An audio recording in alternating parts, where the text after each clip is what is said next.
Studio. It's Mlu Dlelanga. He's the General Secretary of the Young Communist League. Mlu, thank you very much for joining us.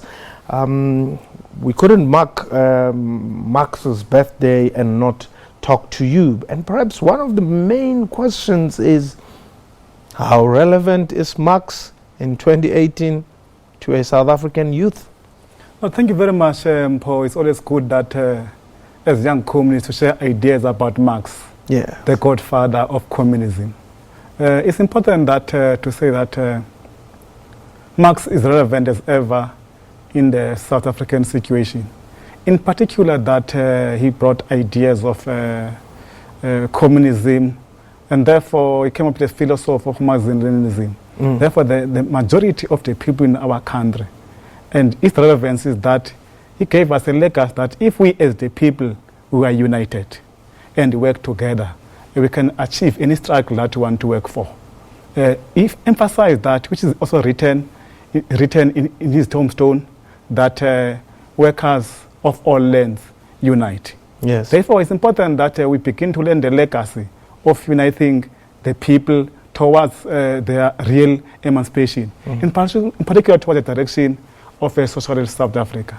At the same time, we want to understand among the young people that when we speak about Karl Marx is one of the founders who understood the contradictions. For instance, understood that the laws of motion and other things. But in the main, what he puts across is that the philosophers has interpreted the world. All what is left is how to change it. Therefore, the unity of the youth in our country, the youth that will understand that our struggles are about the service of the people, that whatever we are doing is about the people. Therefore, a sacrifice for the struggle for human emancipation, not only in South Africa, but also in the world, is a noble idea. The reality of the matter is that we're living in a capitalist oriented world where the ideals of Marxism and Leninism are frowned upon because they do not encourage accumulation of wealth for self or for one, but service to the people, which is something which South African youth are battling with to serve the people. I think the first thing that the South African youth have to understand is that there are those who owns everything and there are those who owns nothing.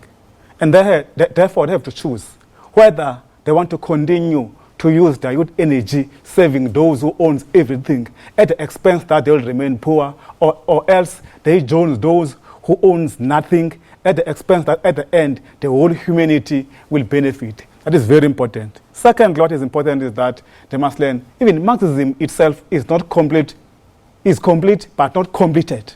Therefore, this on its own is the revolutionary science that you only understand it when you're practicing it. Therefore, the best way that they must do is that they must be the members of the YCL, members of the party, join the ANC clique, join COSAS, and understand that all the battles that we were involved in is a class struggle, is a battle about those who own the means of production and those who own nothing, selling their who are just used, selling their labor, but used as slaves for the bourgeoisie to continue to exploit them to make profit. Now, as the Young Communist League, you are existing in an area where, I'll give you an example about where we are at right now, right? Where you've got a lot of people who work and they are called freelance workers, right? Meaning they have no rights. They indeed sell their labor, as we have just been talking.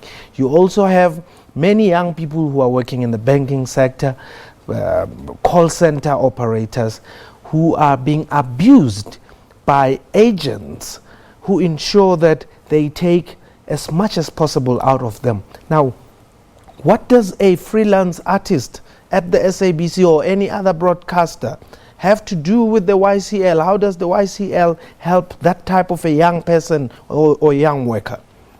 I think in the main, it's important that the youth of our country understand that the young communist is the voice of the youth in our country, both employed and unemployed. And in the main, it's important also that to understand that the young communists is their home. at whatever frustration that they might be having is the result of what Marx spoke about, development of capitalism, which all that is putting them there is the system. Therefore, we as the young communists were against the issue of the labor brokering.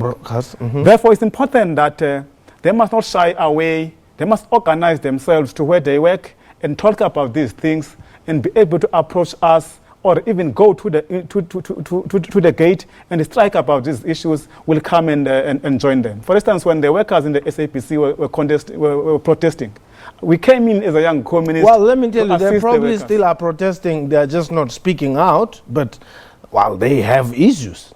We will also invite them that they approach us and tell us what are the issues. If they are afraid to confront the bosses, will on their behalf as young communists come and protest on their behalf, then they can join us later.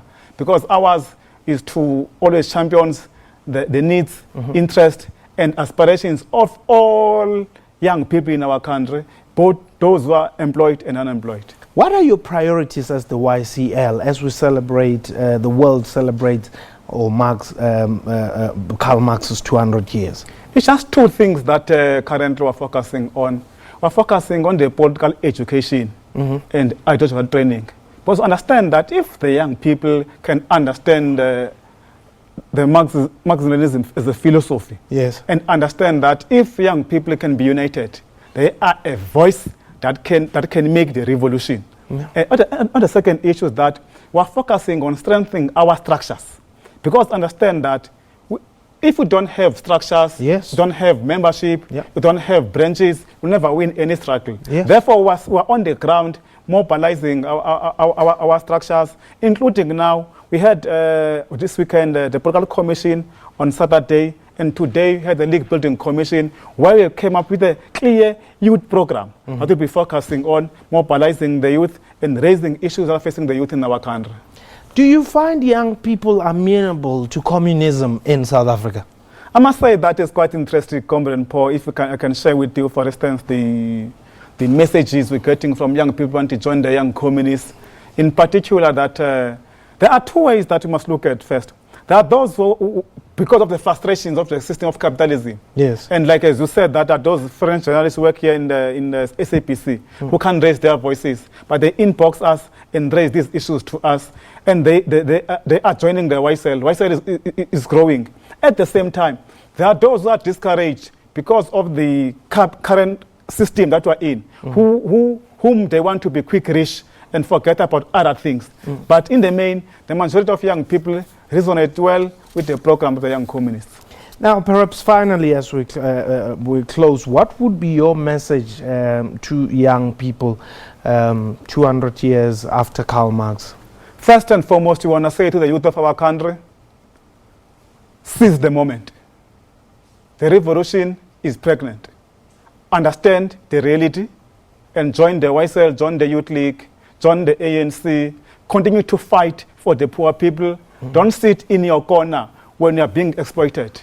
Organize people and mobilize them, those around you, and raise issues. Don't be fearful.